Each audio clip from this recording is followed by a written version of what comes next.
Star Nation, mariing pinabulaanan ni Pangulong Ferdinand Marcos Jr. ang mga balitang siya ay may sakit at giniit na nasa mabuti siyang pangangatawan.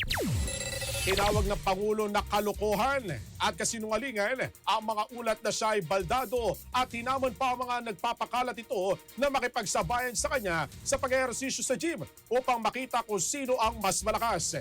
Pinaliwanag ng Pangulo na mahigit 3 buwan na siyang hindi napupunta sa ospital at ang huling pagbisita niya rito ay para lamang sa isang CAT scan upang kumpirmahin magaling na ang kanyang sakit. Ayon sa kanya, maayos ang resulta ng kanyang mga blood test at nakabalik rin sa normal ang kanyang diet at regular na ehersisyo na ginagawa niya 3 hanggang 4 na beses sa isang linggo. Inamin ni Pangulong Marcos na umiinom lamang siya ng 2 uri ng maintenance medicine para sa gout at hypertension na anya ay karaniwan sa kanilang pamilya.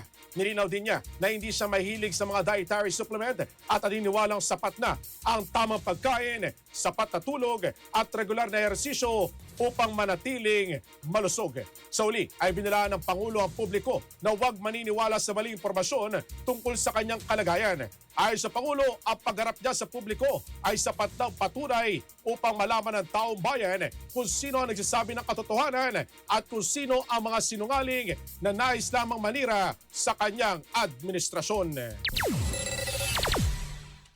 And I challenge anyone who are saying that I am sick, that they come and exercise with me. We will see who is stronger. You come to the gym with me. Tingnan natin kung sino mas malakas magbuhat ng weight. Pero alam mo, gusto ko nga sabihin, ang mga kababayan naman natin, ngayon, tiniyak ko na makita ninyo na hindi totoo yung mga sinasabi nila, na kasinungalingan yan. Kaya mula ngayon, yung mga taong yan na nagsabi sa inyo na may sakit ako, na baldado na ako, ngayon alam ninyo, puro sinungaling yung mga yan. Kaya't lahat ng sasabihin ng mga yan, kasinungalingan. Kaya't huwag nyo nang paniwalaan kung sino man yung mga yun. Now you know who the liars are and who is telling the truth. All these reports of me going to the hospital, I haven't been to the hospital for 3 months, and even then it was just to have a CAT scan, because the CAT scan to tell my doctors if the diverticulitis has completely been fixed, and it was, and I'm done. My diet is back to normal. My exercise is back to normal.